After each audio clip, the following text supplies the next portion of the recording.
Hi, and welcome to Inside Archaeology. The pyramids of ancient Egypt are among the most remarkable architectural achievements in human history. But these monumental tombs did not begin as the grand stone pyramids that we recognize today at Giza, nor are there only three, but over 130.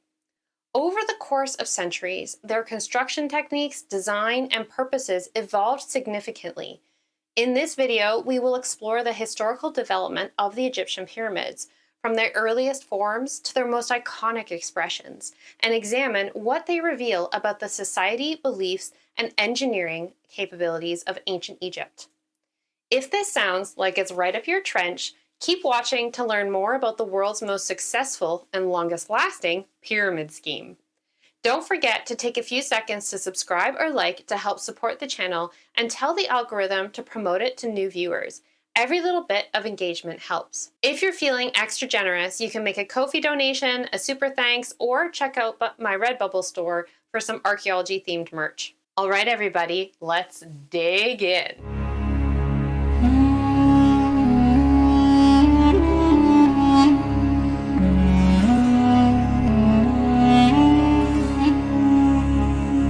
First, I'm going to cover the symbolism of pyramids and Egyptian funerary beliefs.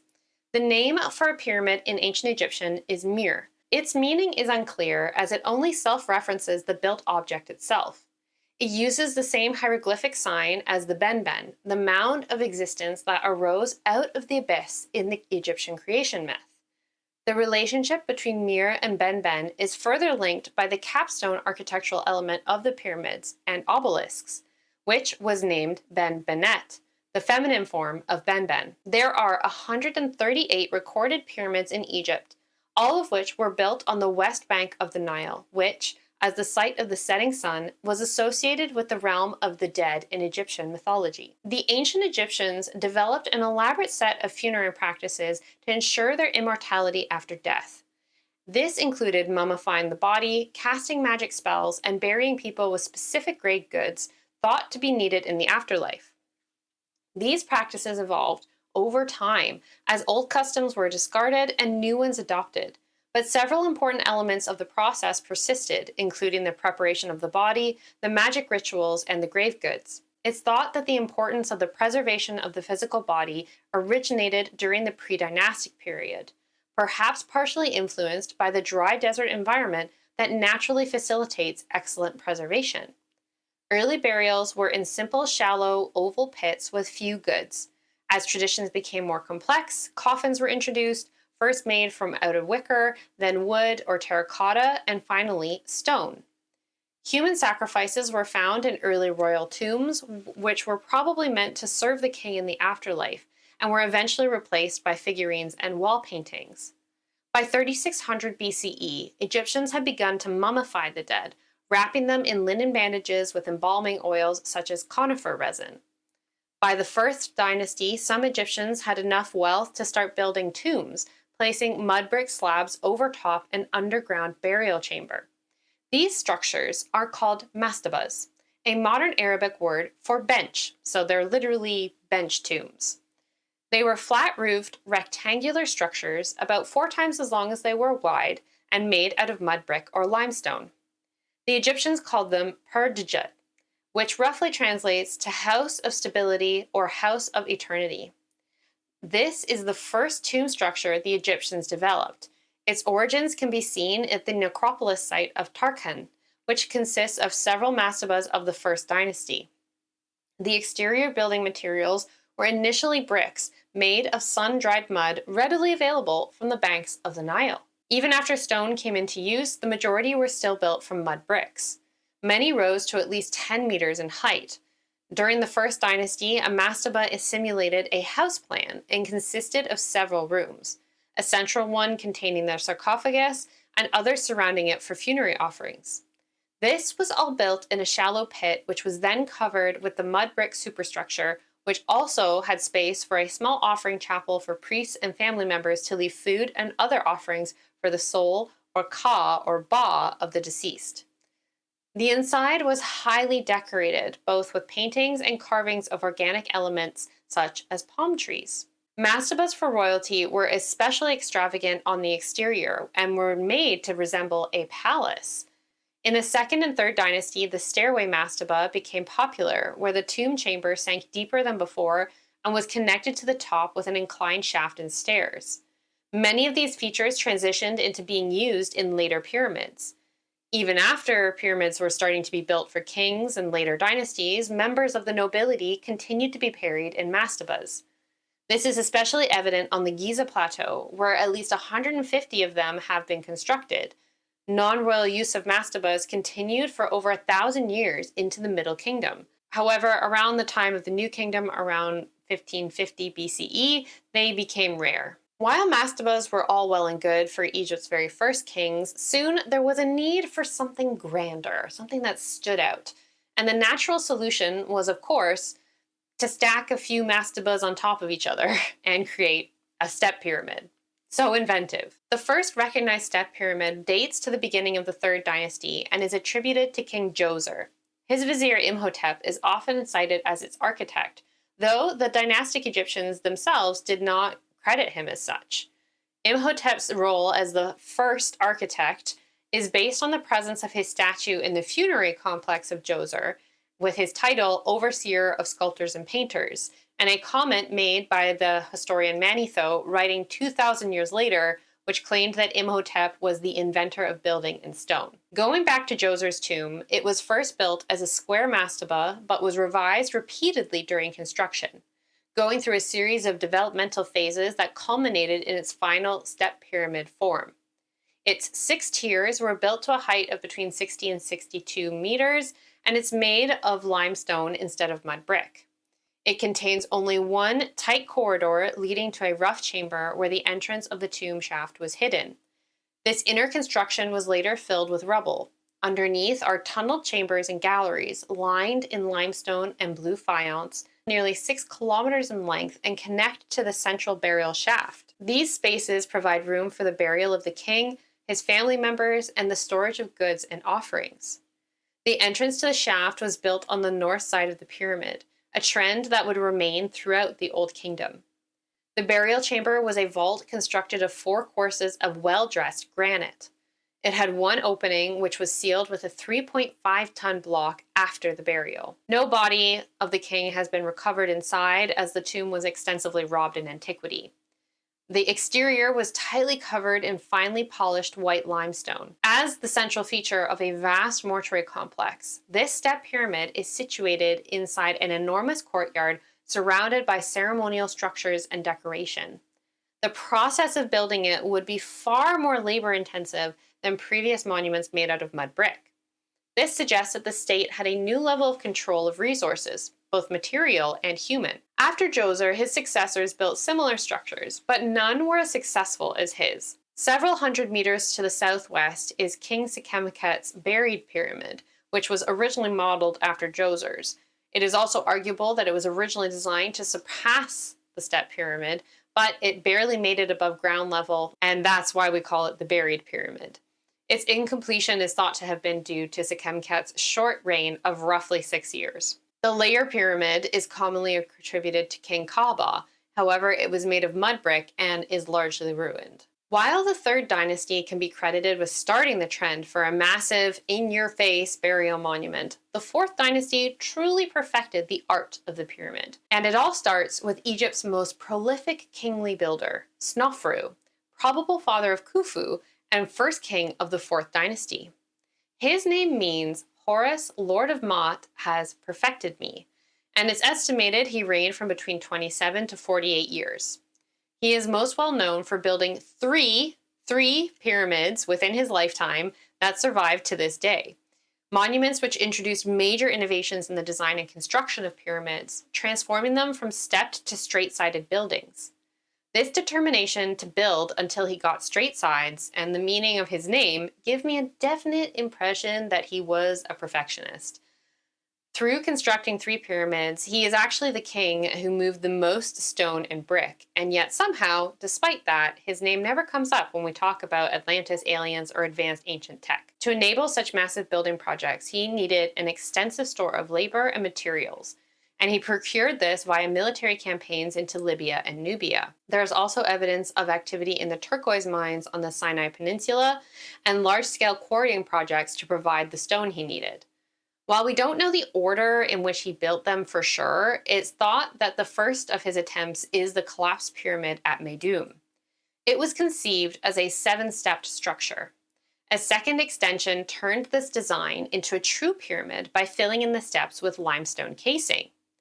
However, this project was ultimately doomed and ended up being a learning process as it was affected by several construction errors. Firstly, the outer layer was founded on sand and not rock, which the inner layers were. And secondly, the inner steps had been originally designed as the final stage, and so their outer surface was polished and they weren't flat, but slightly angled. Add to this a too steep 53-degree incline, and you have the perfect combination for a collapse. Although we don't know exactly when this happened, if it was during construction, just after, or hundreds of years later. My money is during. In my opinion, it makes sense for it to have happened during construction or shortly afterward, hence why Snofru then continued building tombs instead of just using this one. Snofru's second pyramid is at Dashur. It's named the Southern Shining Pyramid, or Snefru is shining in the south, although we know it as the Bent Pyramid because the angle of inclination of the slope changes from 55 degrees to around 43 degrees in the upper levels. It's unlikely that this was on purpose. It's more plausible that it was modified during construction, when it began to show signs of instability, forcing the builders to adopt a shallower angle of inclination to avert collapse, like at Meidum. It is unique among the pyramids of Egypt in that its original polished limestone outer casing remains largely intact because this angle is actually too steep to effectively rob the stone without dying or having it collapse on you. The structure underwent 3 construction phases. First, a step pyramid with an inclination angle of roughly 58 degrees or possibly even 60. Then the builders reduced the angle to 54 degrees, and in the third phase, they reduced it again to 43, and the way the masonry was laid changed. To get inside, there are 2 entrances, one fairly low down in the north side and the other high on the west face. Each entrance leads to a chamber with a high corbelled roof. And while the Bent Pyramid was structurally sound, this clearly wasn't good enough for Snofru, so he embarked on his third and final project, also at Dashur. This pyramid's ancient name is the Shining Pyramid. How original. But we know it as the Red Pyramid due to the rusty reddish hue of the inner limestone blocks, the fine white casing blocks having been removed a long time ago. It is the 3rd largest Egyptian pyramid and first successful attempt at constructing a true smooth-sided pyramid. It has the same shallow 43-degree angle as the upper section of the Bent Pyramid, which gives it a noticeably squat-looking appearance. It's speculated that its design may be an outcome of engineering crises from the previous 2 attempts. Snofru is also the first king to attempt to raise the burial chamber from underneath the pyramid to inside of it. And despite his plethora of options for his eternal rest, his remains have not been found inside any of his pyramids. Most likely because they were either looted in antiquity, but there are some people who think that his sarcophagus and remains lie hidden in his Red Pyramid in a secret chamber. Only further research will tell. Now we come to Giza, a site explored and excavated more thoroughly than any other in Egypt, possibly more than any other site in the world. I could easily make an entire video about it, or any one of its pyramids, and in fact I already have done 2. One about the building of the Great Pyramid, where I built this Lego set that you see behind me, and then talked about how they built the real one. It was very meta. And another about the rest of the site's 6,000 plus tombs, which are often overlooked. You can watch both of them right after this one. Today, I want to focus on the innovation and evolution of the pyramids at this site. Khufu's Horizon, aka what we know as the Great Pyramid, took Snofru's ideas and ran with them to create the largest Egyptian pyramid, weighing in at 146.6 meters high, with a 51.5 degree of inclination, and made of roughly 2.3 million blocks. Aside from the size, the biggest design change here is that its two internal chambers, which were previously seen on lower levels of pyramids or below them itself, have now been lifted into the Great Pyramid and basically into the middle. What is known as the subterranean chamber follows the original previous design. It was cut into the bedrock, but it's unfinished, and it's thought that it might have been the original planned burial chamber, but was then abandoned. What we call the Queen's Chamber, despite the fact that there is no evidence of a queen ever having occupied it, is located on the 25th course or layer of stone and exactly halfway between the north and south faces, with air shafts in the north and south walls. Lastly, the King's Chamber and its sarcophagus is located in line with the 50th course of stones and is slightly off-center. This is the first time we see a burial chamber so high in the actual body of the pyramid. Khufu's horizon is undoubtedly the pinnacle of the Egyptian pyramids, and there is no doubt that financing and building it was an economic feat, one which probably involved a significant draining of the Egyptian treasury to foot the bill for all the materials and workers, because the vast majority of the laborers were housed and fed at the expense of the state while working on the project. They were not indentured slaves. We don't have any evidence explaining why Khufu's son Khafra didn't manage to outdo his father, but it's not hard to connect the dots. Instead of trying to build bigger, he got creative by positioning his pyramid on bedrock that's 10 meters higher than Khufu's, which actually makes it appear to be the taller of the two. So he gets to look like he has a bigger pyramid without having to actually invest the same amount of time and effort, which is a pretty good strategy if you ask me. Called Wer Khafra, meaning great is Khafra, this structure would have been 143 meters high when finished, and its slope has a 53-degree angle. The courses are rough and irregular for the first half of its height, but a narrow band of regular masonry is clear in the midsection. Casing stones cover the top third, but the capstone and other parts of the apex are missing. Interestingly, there are two entrances that lead to the burial chamber, one up in the north face and the other at the base on the same axis, a unique feature to this pyramid. The burial chamber has returned to being a subterranean pit in the bedrock, and the roof is constructed of gabled limestone beams, not granite. To me, this says that the grandiosity of Khufu's burial chamber was something that just couldn't be repeated. Maybe it was too costly, both in terms of time, materials, and money, or maybe Khafra just didn't like it. That's also entirely possible. King Menkaura's pyramid is the last and smallest king's pyramid to be built at Giza. Its name was Netjeri Menkaura, which means Menkaura is divine. It had an original height of 65.5 meters, and its slope is around 51 degrees. The first 16 courses of the facing were made of red granite. The rest is Chura limestone. The inner chambers are more complex than those of Khafra and include a chamber carved with decorative panels and another chamber with 6 large niches that probably would have held statues. The burial chamber is subterranean and lined with massive granite blocks. At the entrance, a later inscription thought to be the work of Kamwaset, a son of Ramses II, says that Menkaura was the builder of the pyramid and that he died on the 23rd day of the 3rd month of the harvest season. The burial chamber is oriented north to south and clad in pink granite. It has a gabled ceiling which has been cut to create a barrel vault. In 1837, a beautiful black basalt sarcophagus was found inside that was rich in detail with a bold projecting cornice, but containing the bones of a young woman. It was one of only a handful of Old Kingdom sarcophagi to survive into the modern period. Unfortunately, it now lies at the bottom of the Mediterranean Sea, having sunk in 1838 aboard the ship Beatrice as she made her way with it to Great Britain. Which sounds like a great opportunity for an underwater archaeology project to me, I'm just saying. Back to the pyramid, within the upper antechamber, the remains of a wooden anthropoid coffin inscribed with Menkaura's name and containing human bones was found.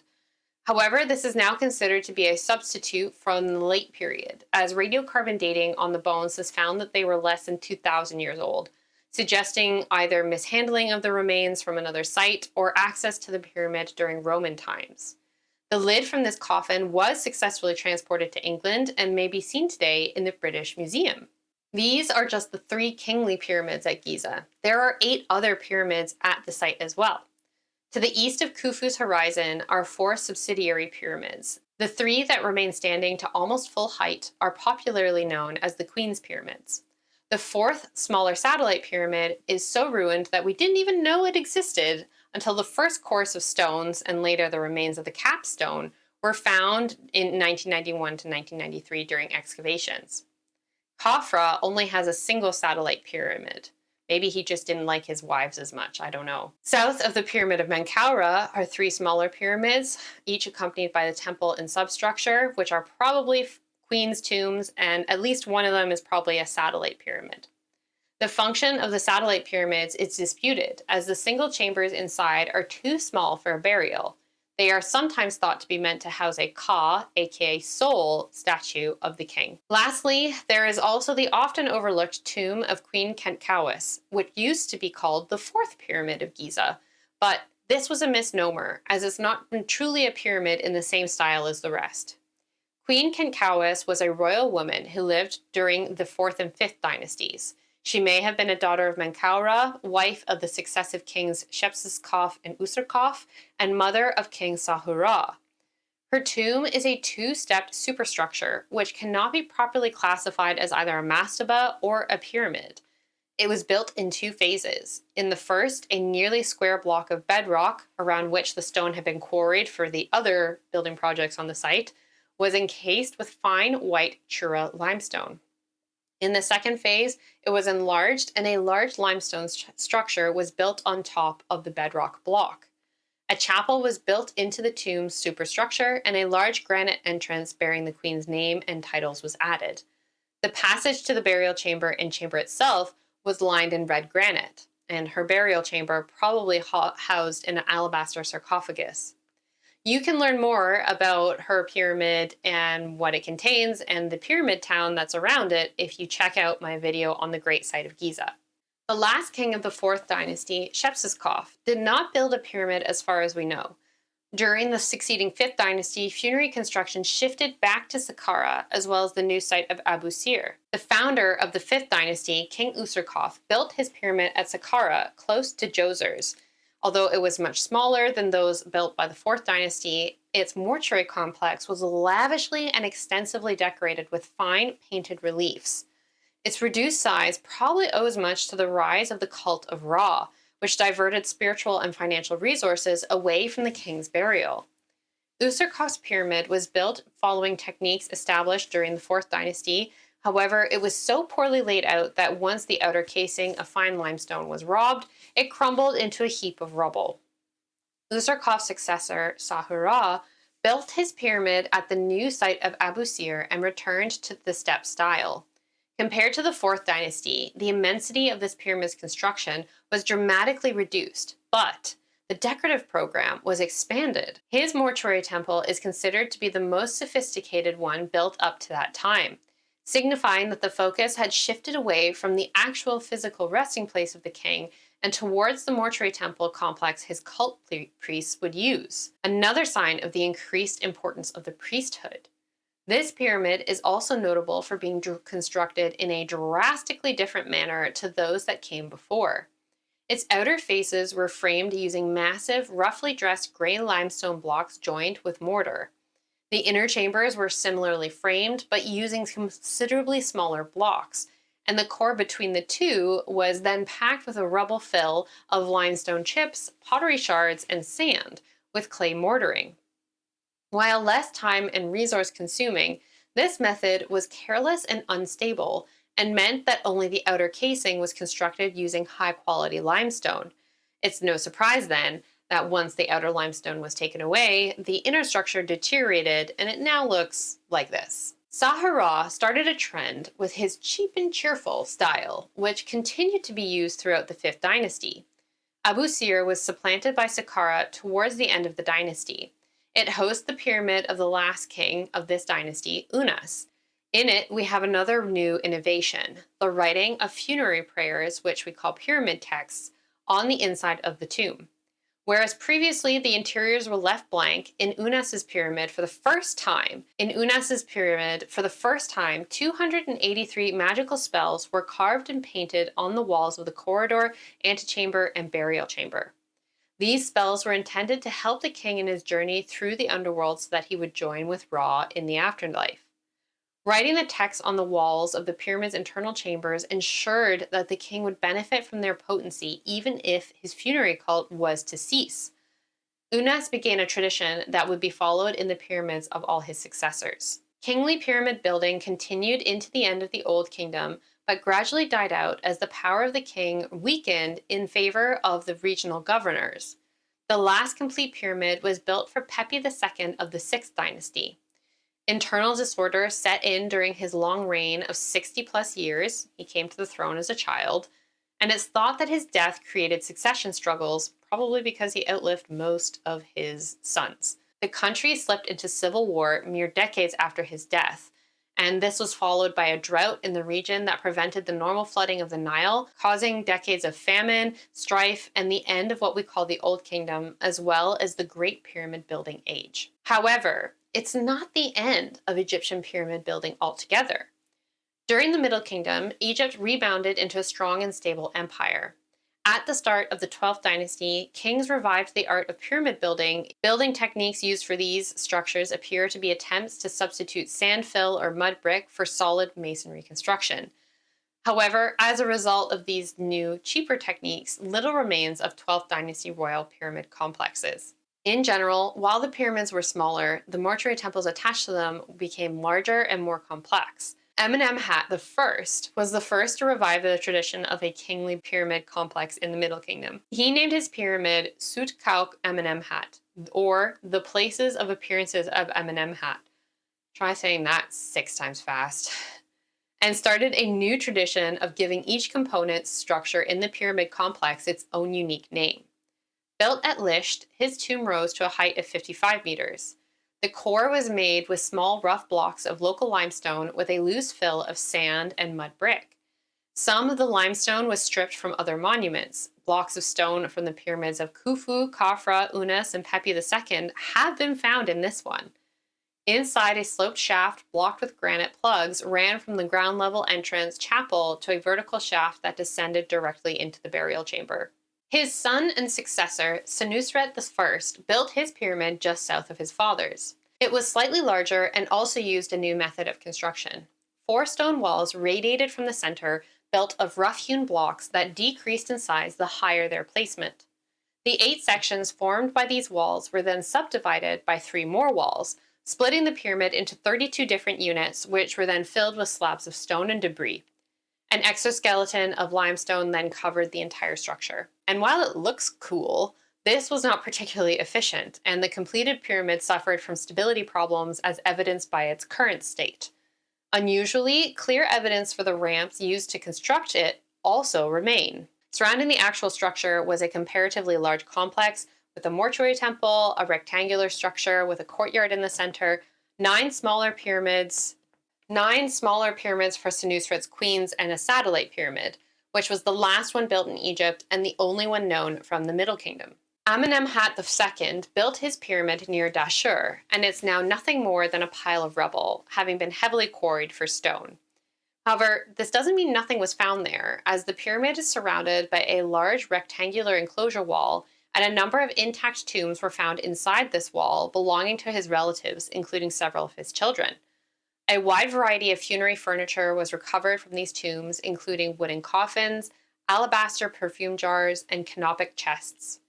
There was also a large quantity of beautiful jewelry in the tombs of his daughter Ita and Khnumet. Senusret II relocated his pyramid to Elahun in the Fayum region and built it with a complete mud brick core and method followed by all subsequent Middle Kingdom pyramids. Senusret III built at Dashur in the shadow of the Bent Pyramid. He used sand instead of mortar to fill the seams of the mud brick core.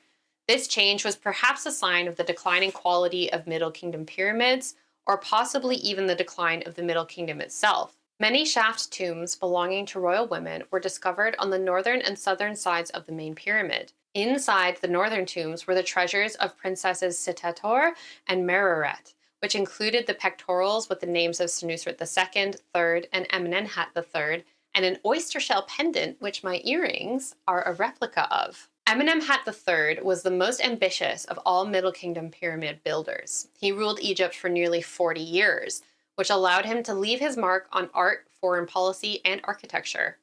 The first pyramid he built was begun in the first year of his reign and is named Amenemhat is Beautiful. It's located in Dashur and is commonly referred to as the Black Pyramid. The core was constructed entirely of mud brick and stabilized via a stepped core rather than with a stone framework. The structure was then encased by 5-meter thick fine Chura limestone blocks which were held together with wooden dovetail pegs. The structure was potentially crowned by a gray granite capstone carved with a band of hieroglyphic text on all 4 of its sides.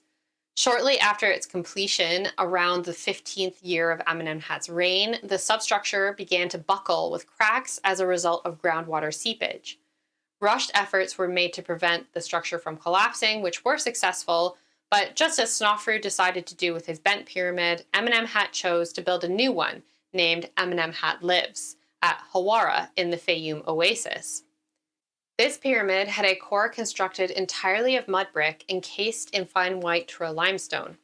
It has a shallower angle of inclination to guard against a threat of collapse and avoid a repeat of the failure at Dashur. Inside, builders took further precautions such as lining chamber pits with limestone. The burial chamber was chiseled out of a single quartzite block. Before the pyramid lay a mortuary temple that has been identified as the Labyrinth, which classical travelers such as Herodotus and Strabo referred to, and which was said to have inspired the Labyrinth of Minos. The temple was destroyed in antiquity and can only be partially reconstructed. According to Strabo, it contained as many rooms as there were nomes, aka provinces, of Egypt, while Herodotus wrote about being led from courtyards into rooms, rooms into galleries, galleries into more rooms, thence into more courtyards. When compared to their Old Kingdom counterparts, the Middle Kingdom use of mud brick cores meant that they were much more susceptible to weathering and erosion once the limestone casing was gone. But that doesn't mean that they weren't architecturally significant, as the Middle Kingdom engineers designed their pyramids to deal with the situation at hand, and a considerable workforce was still needed to complete these projects. It's thought that the use of mud brick cores indicates that the Middle Kingdom rulers just didn't have the resources to create purely stone structures. After Amenemhat III, kings continued building pyramids into the Second Intermediate Period. King Ahmose I, founder of the 18th dynasty and the New Kingdom era, is the last to have built a royal pyramid, although it was built as a cenotaph, or empty tomb, rather than an actual tomb. We know this because there is no substructure within or underneath it. Located at Abydos, it is now totally ruined and appears like a shallow hill about 10 meters in height. We don't know exactly why pharaohs stopped building pyramids and switched to hidden underground tombs, but there are probably a few factors to consider. First, and most obvious, is that pyramids are effectively equivalent to posting a giant sign saying, "Treasure here," as evidenced by the fact that the vast majority of them were robbed in antiquity. In order to preserve their treasure, it made more sense for the kings to make a better effort at hiding it. Additionally, in the New Kingdom, kings preferred to spend their money and manpower on either the army, as this is the age of the Egyptian Empire, or more public buildings like the Great Temple to Amun at Karnak. Building a giant personal vanity project simply just wasn't done anymore. After it fell out of fashion for royalty, the pyramid disappeared from Egyptian funerary architecture for around 200 years. Although it's worth noting that the new royal cemetery at the Valley of the Kings is situated under a pyramid-shaped mountain peak. Towards the end of the 18th dynasty, officials and necropolis workers started building small pyramids above their personal tombs. These have been found at numerous sites all over the country, but perhaps the most well-known come from Deir el-Medina, the workers' village for those building the new underground royal tombs in the Valley of the Kings. Located opposite the cliffs of the royal necropolis, these tombs consist of a court enclosed by a wall with an east-facing entrance. On the western side of the court was a chapel, above which sat a hollow mud brick pyramid capped in limestone. The burial chamber was then carved behind this chapel deep into the bedrock. Around 800 years after the end of Egypt's pyramid building heyday, a burst of pyramid building activity occurred in what is present-day Sudan, ancient Nubia, which had been a province of Egypt during the New Kingdom. This happened somewhat suddenly when the Kingdom of Kush took control of Nubia and Egypt. Their rule, known as the 25th dynasty, lasted from 750 to 664 BCE. And during this time, approximately 255 Nubian pyramids were built over a period of a few hundred years, to serve as tombs for the kings and queens and wealthy citizens of their cities. The four main sites at which these pyramids can be found are El Kuru, Nuri, Jebel Barkal, and Meroe. When the kingdom was centered at Meroe, there was a full-blown pyramid building revival, which saw around 180 Egyptian-inspired indigenous royal pyramid tombs constructed in the vicinity of the kingdom's capital cities. They were built using a combination of granite and sandstone and are closely arranged in clusters. Some of them are so close together they are within touching distance of another. While Egyptian pyramids housed tombs of rulers at least partially within the structure, Nubian pyramids are built on top of the burial chambers, effectively making them elaborate tombstones. One of the tools used to build them was a counterbalanced lever hoist. We know this because the central pivot poles were left behind in the center of the pyramids and covered with the respective capstones.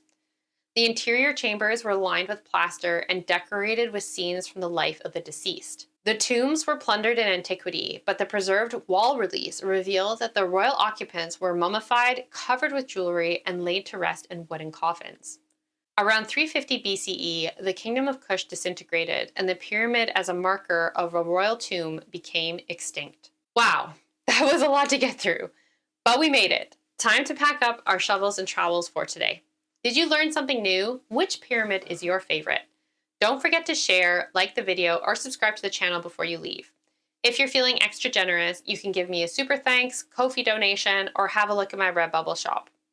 Taking a few seconds to support me in any way that you can helps grow my channel and promotes quality archaeology content that is well sourced, researched, and presented by somebody who is an expert in this subject. Thanks so much for watching. Stay curious, and I hope to see you on my next adventure inside archaeology.